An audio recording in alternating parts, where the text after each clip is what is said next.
स्तुमान्यः मङ्गलाचरणं कुर्मः। ॐ विश्वानि देव सवितर्दुरितानि परासु वा यद्भद्रं तन्न आसु वा। वाक्यकारं वररुचिं भाष्यकारं पतञ्जलिं पाणिनिं सूत्रकारं च प्रणतोऽस्मि मुनित्रयं नमस्कृत्य तदुक्तिः परिभाव्य च वैयाकरणसिद्धान्तकौमुदीयं विरच्यते। श्रौत्रार्हन्ति जनैर्गुण्यैर्महर्षिभिर्हरिवन्तोऽष्टुय्यमानोऽप्यगुणो विभुर्विजयते तरान्। पूर्वार्धे कथितास्तुतिपञ्चमाध्यायवर्तिनः प्रत्यया अथ कथ्यन्ते तृतीयाध्यायगोचराः। नमः पाणिनिकात्यायनपतञ्जलिभ्यः शब्दविद्यासम्प्रदायकर्तृभ्यो नमर्षिभ्यो मुनिभ्यो गुरुभ्यश्च नमो नमः। नमः सर्वेभ्यः भवद्भ्यः श्रोतृभ्यः। अस्माभिः गते पाठे यद्यत् पठितं तद् एकवारं स्मरामः। वयं तावत् वैयाकरणसिद्धान्तकौमुदी इत्याख्यस्य ग्रन्थस्य पूर्वकृदन्तप्रकरणं पठन्तः स्मः। प्रकरणस्य अस्य अस्माकं क्रमे त्रिसप्ततितमः पाठः गतपाठः प्रवृत्तः। तत्र अस्माभिः आदौ तावत् सूत्रं पठितं कर्मणीनि विक्रियः इति। हम्म। तस्य सूत्रस्य अर्थः दृष्टः यत् कर्मण्युपपदे विपूर्वकात् क्रीणातेः इनिः स्यात् इनि प्रत्ययो भवति इति। कुत्सितार्थे एव एतद् भवति, अतः कुत्सितग्रहणं कर्तव्यम् इति तत्र उक्तम्। सोमविक्रयी घृतविक्रयी इति उदाहरणद्वयं साधितं। सूत्रे च कर्मणि इति दलनिवेशकारणात् कुत्सायाम् एषः इनिः इति उक्तम्। तदनन्तरम् अस्माभिः सूत्रं पठितं दृशेः क्वनिप् इति। तस्य सूत्रस्य अर्थः दृष्टः कर्मणि भूते क्विप् कर्मणि भूतः इत्येव भूते इत्येव नाम कर्मण्युपपदे भूतकालार्थे दृशधातोः क्वनिप् इति प्रत्ययः भवति। पारं दृष्टवान् इति पारदृष्ट्वा इति रूपं तत्र अस्माभिः साधितम्। एतावान् विचारः गते पाठे अस्माकं क्रमे प्रवृत्तः। अधुना तावत् अस्माकं तत्र क्रमे चतुस्सप्ततितमः पाठः आरब्धः भवति। तत्र अग्रिमं सूत्रम् अधुना वयं पठामः। गतपाठम् आदाय कश्चन प्रश्नः कापि जिज्ञासा चेत् उपस्थापयितुं शक्यते। भवतु। सूत्रमस्ति अग्रे। आ, एकं क्षणं। राजनियुधिक्रियः इति। तत्र राजनि इति सप्तमी विभक्तेः एकवचनान्तं भवति। राजन् इति शब्दस्य नाम प्रकृतेः अनुकरणं विधाय एतदुच्यते। अन्यथा तु तत्र राज्ञी इति रूपं भवति खलु सप्तम्यां। यथा तृतीयायां राज्ञा राज्ञे तद् राज्ञी, परन्तु अत्र तु राजनी इति प्रकृतिपदनुकरणं भवति इति पुरस्कृत्य उच्यते। उपपदसप्तमी एव एषा। युधि। हम्म, युधिक्रियः एतद् एकमेव पदमस्ति खलु युधिक्रियः। पदद्वयं नास्ति एतत्। युध् धातोः युध् इत्यस्य इका निर्देशः कृतः अस्ति, अतः युधिश्च क्रिय च युधि क्रिय, तस्मात् युधि क्रियः एवम् अत्र विग्रहः इतरेतरयोगद्वन्द्वपरतया ज्ञातव्यः। ततः दृशेः क्वनिप् इत्यतः क्वनिप् इत्यनुवर्तते। कर्मणि हनः इत्यतः कर्मणि धातोः प्रत्ययः परश्च भूते एते च अधिकाराः अत्र सम्बद्धाः भवन्ति। शेषपूर्णेन सूत्रार्थः व्याख्यातः क्वनिप् स्यात् नाम राजनि युधिक्रियः क्वनिप् नाम राजन् इति उपपदे युधधातोः क्रियधातोश्च भूते कर्तरि क्वनिप् इति प्रत्ययो भवति इति एतस्य सूत्रस्य अर्थः भवति इति। सम्यक् इति सूत्रस्य अर्थः। अत्र कश्चन विशेषः। युधिः अन्तर्भावितण्यर्थः इति। नाम युध यः धातुः अस्ति, युद्धार्थकः, सः अत्र अन्तर्भावितण्यर्थः अस्ति। नाम धातौ एव णिचः अर्थः विद्यमानः अस्ति। णिच् न दृश्यते, नाम प्रयोगे, निष्पन्ने प्रयोगे णिच् यद्यपि यदि ना यद्यपि ना यदि यद्यपि नापि दृश्यते, तथापि तत्र णिजर्थः अन्तर्भावितः भवति।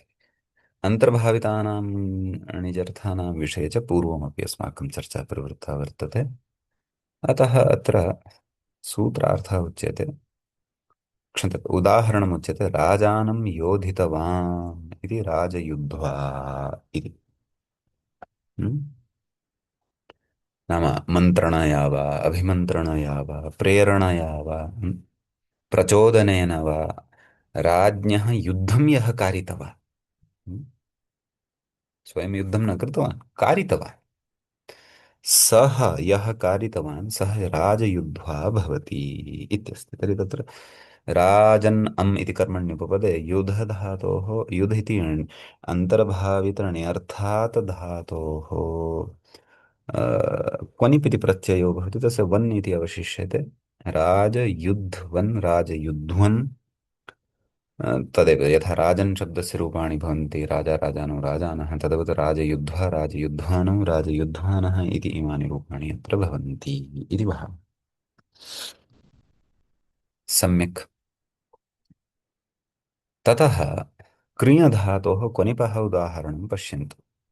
राजकृत्वा राजानं कृतवान् इति राजकृत्वा, अत्रापि राजन्, पूर्व उदाहरणेपि राजन् इति यत् उपपदमस्ति तस्य तत्र नलोपः प्रातिपदिकान्तस्य इत्यनेन नलोपः अपि अवगन्तव्यः। राजानं कृतवान्, केचन तादृशाः अपि भवन्ति ये राजानं कुर्वन्ति, कुलगुरवः वा अथवा कश्चन विशिष्टः जनः। अतः तत्र राजन् इति कर्मण्युपपदे कृञधातोः क्वनिप् प्रत्ययो भवति। क्वनिपः कित्वात् गुणः न भवति कृधातोः। एवमेव राजयुद्धः इत्यत्रापि क्वनिपः कित्वात् युद्ध इत्यत्र यकारोत्तरवर्ति वर्तिनः आकारस्य उकारस्य गुणः न भवति, ङिति चेति निषेधकारणं। तद्वत् अत्रापि राजकृत्वा इति ऋकारस्य गुणः न भवति। तर्हि राजन् कृ वन्, क्वनिप् इत्यस्य वन् अवशिष्यते। ह्रस्वस्य प्रतिकृति तुक् इत्यनेन तुगागमः भवति। राजकृत्वन् इति शब्दः भवति। ततः राजकृत्वा राजकृत्वानो राजकृत्वानः इति इमानि रूपाणि सिद्धानि भवन्ति। सम्यक् मान्यः? स्पष्टम्? नमस्कारः महोदय, तत्र ह्रस्वस्य पिति कृते तु किमर्थं प्रवर्तते तत्र मन्- तुगागमः क्वनिप् इति क्वनिप् पित्तस्ति इति कृति, पिदपि अस्ति इति कृति। कृदपि अस्ति। अतः अधुना ज्ञायते यत् क्वनिप् इति पित् किमर्थं कृतः। तर्हि पूर्वमपि करणीयं किल, राजयुध्वा इत्यस्मिन्नपि न न, नास्ति वा तदपि तत्र क्विप् तत्र धातुः ह्रस्वान्तः अस्ति वा? कः धातुः अस्ति ओ तत्र? ओके ओके, युद्ध इति अस्ति किल, अस्तु अस्तु अस्तु। ओ धकारान्त ह्रस्वस्य तुक्। धकारान्त, यद्यपि ह्रस्वस्य ह्रस्वः ह्रस्व यद्यपि अजन्तः ह्रस् भवेत्। यद्यपि ह्रस्वः धातौ युधधातावपि अस्ति, परन्तु तस्मात् परतः क्विप् नास्ति, तस्मात् परे तु घ् अस्ति। हम्म, अस्तु। एवं खलु? युद्ध अस्ति किल, अस्तु अस्तु। हम्म। ह्रस्वान्तः भवेत्, अस्तु। अस्तु, अपि च तत्र राजनी इति सप्तम्यन्तमपि अस्ति न महोदय, विभाषा विभाषा निष्योः। ङीष्, सत्यं सत्यं, विभाषा ङीष्। राजनी विभाषा राज्ञी राजनी निष्योः। उभयथापि भवति, सत्यं सत्यं। हा हा, रूपद्वयं, सम्- परन्तु सप्तम्यन्तं किमर्थं तत्र निर्दिष्टं उपपदार्थं तत्रोपपदं सप्तमी स्थम् सप्तमी स्थम् अस्तु अस्तु ओके एवं अस्तु अवगतम् अवगतम् अस्तु सम्यक्। हम्म। अग्रे सूत्रमस्ति सहे च।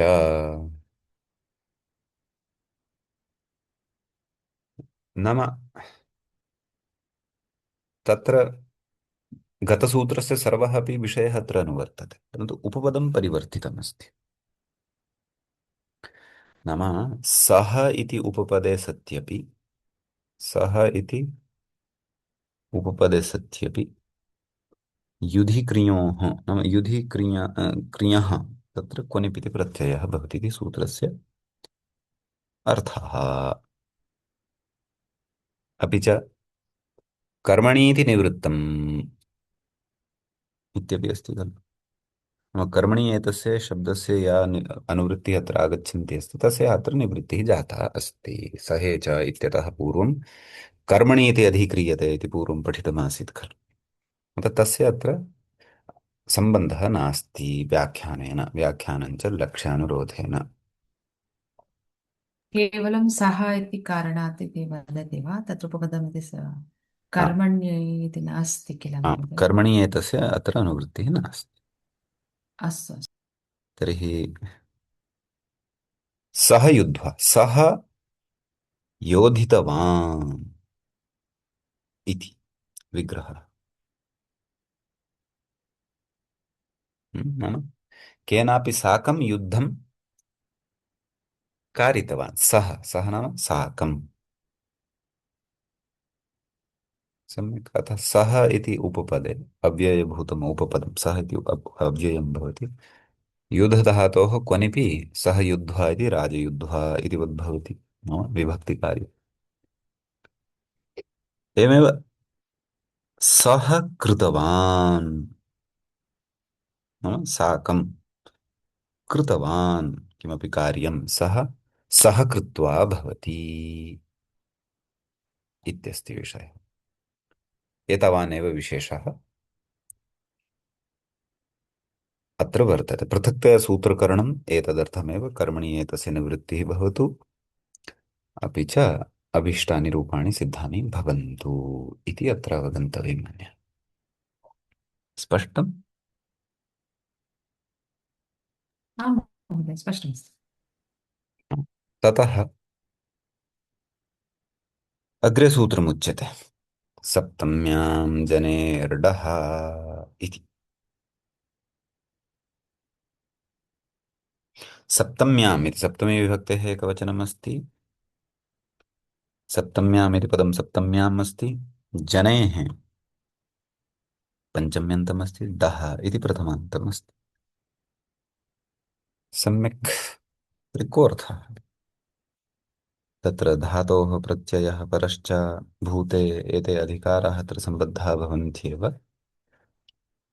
सूत्रस्य अर्थः स्पष्टः सरलः एव, अतः अत्र पृथक्तया अर्थः मूले नोक्तः। तर्हि सप्तम्याम् इति सप्तमी अस्ति, उपपदसप्तमी एव एषा अपि, अतः सप्तम्यन्ते उपपदे इति अर्थः आयाति। नाम तादृशम् उपपदं यत्र सप्तमी विभक्तिः भवति तादृशे उपपदे सति जनधातोः डप्रत्ययो भवति इति सूत्रस्य अर्थः। तर्हि तत्र उदाह्रियते सरसिजम् इति। हम्म। सरसि सरः भवति तडागः। तर्हि सरसि जातम् इति अत्र विग्रहो भवति। सरसञ्ज्ञी इति सप्तम्यन्ते उपपदे जनधातो जनी प्रादुर्भावे इति अत्र उक्तं खलु। जनः इका जनेः इति इका निर्देशः कृतः अस्ति खलु। प्रकृतसूत्रेण डप् प्रत्ययो भवति। डप् प्रत्ययः डित्, अतः तस्य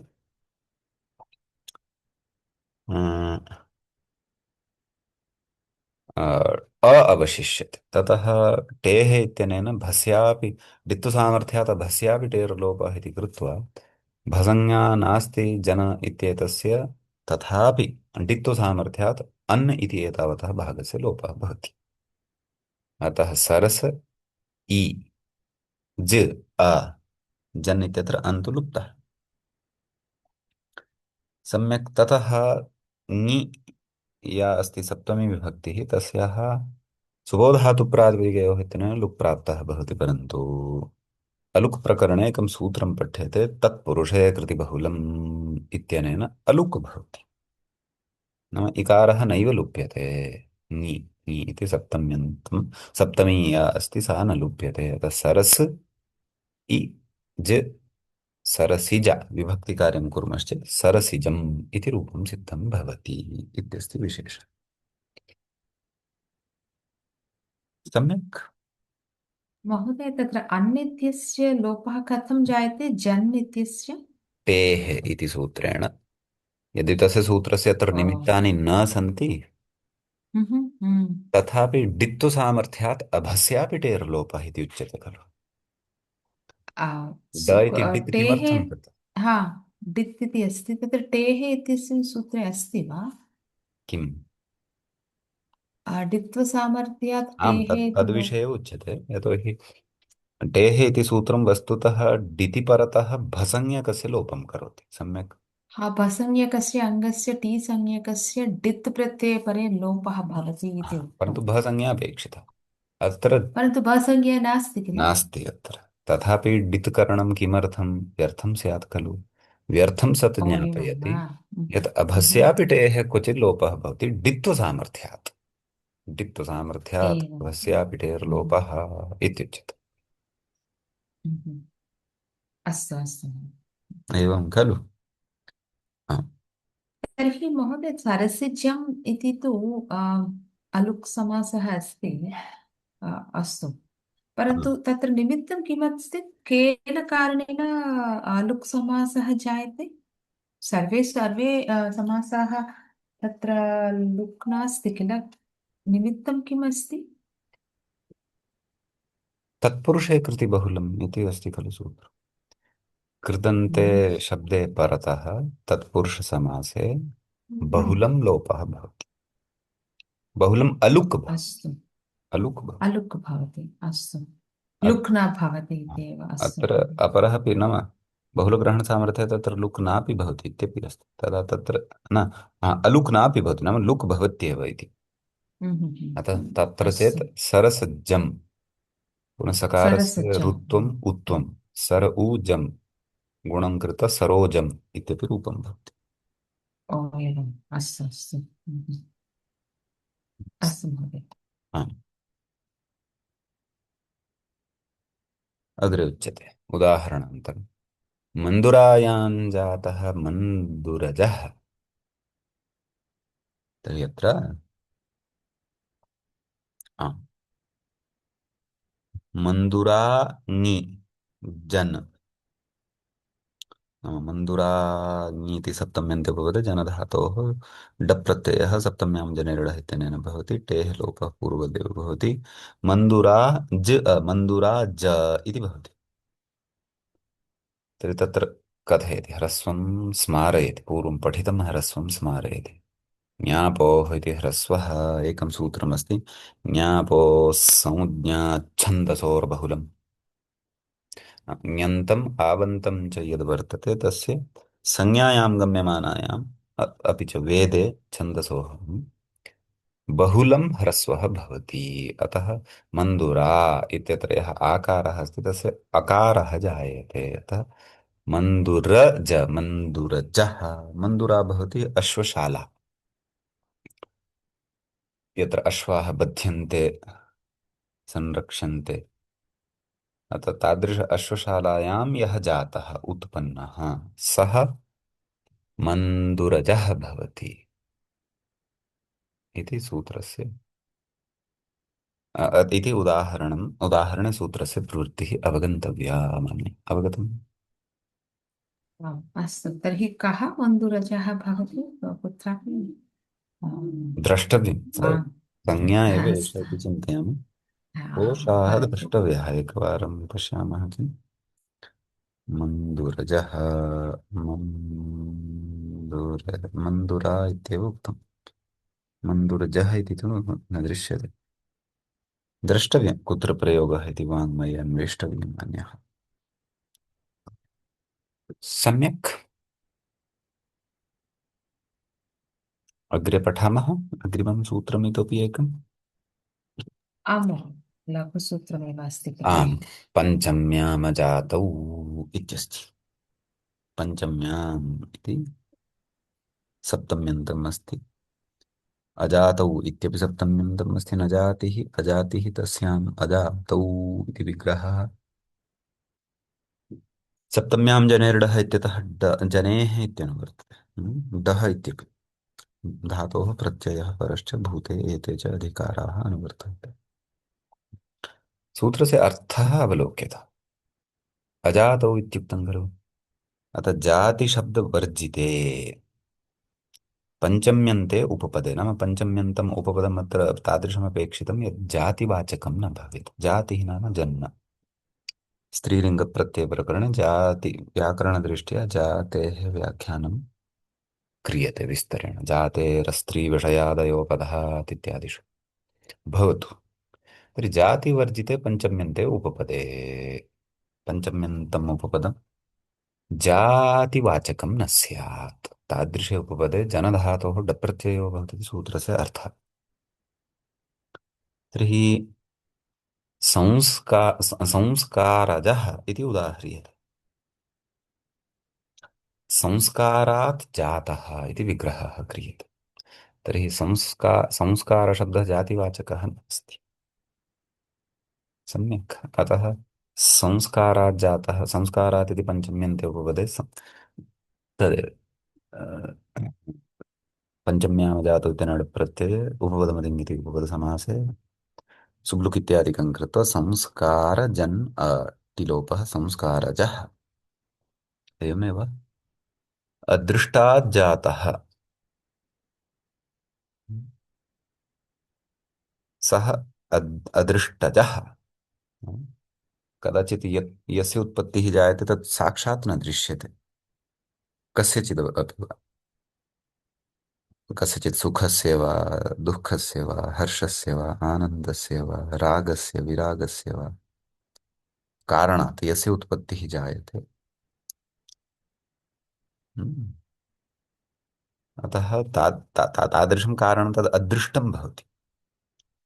पुण्यवशात् पुण्यरूपं कारणं वा पापरूपं कारणं वा तादृशात् अदृष्टात् अदृष्टात् यः जातः भवति, उत्पन्नः भवति, सः अदृष्टजः भवति इति प्रक्रिया पूर्वदेव अत्र अवगन्तव्या मया।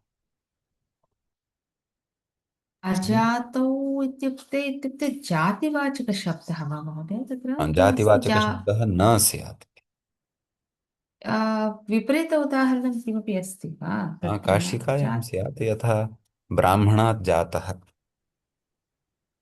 ओ ओ, अथवा एवं वा मानवात् अस्तु। जातः। मानवशब्दः जातिवाचकः। जातिशब्दः न भवेत् वा अस्तु।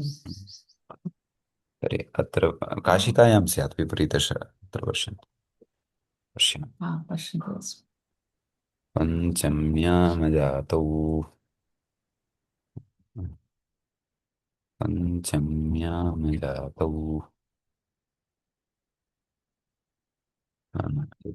काशिका। काशिका तु प्रत्युदाहरणं वदति। अजातः इति किम्? हस्तिनो जातः, अश्वात् जातः। ओ हस्तिन् हस्तिन् जातिवाचकशब्दः इति शब्दः, न। अश्व शब्दः च जातिवाचकः। पशुषु अपि ओ काचित् एवं जातिः, हस्तिजातिः, हम्म। अश्वजातिः तथा। अस्तु दुःखात् अस्तु जातः दुःखजः, पुण्यात् जातः। संस्कार हम्म, दृष्टजाता अस्तु एवम् अस्ति मन्यः। इतोपि पठामः। पर्याप्तं महोदय अत्र अस्तु तर्हि पश्यामः। इतः अग्रे अग्रिमकक्षायां पठिष्यामः। तर्हि अद्यतनपाठमादाय कश्चन प्रश्नश्चेत् उपस्थापयितुं शक्यते। तर्हि मङ्गलं कुरु। ओ रौद्रार्हन्ति चणैर्मुण्यैर्महर्षिभिरहरदिवं तोष्टुय्यमानोऽप्यगुणो विभुर्विजयते तराम्। पूर्वार्धे कथितास्तुर्यपञ्चमाध्यायवर्तिनः प्रत्यया अथ कथ्यन्ते तृतीयाध्यायगोचराः।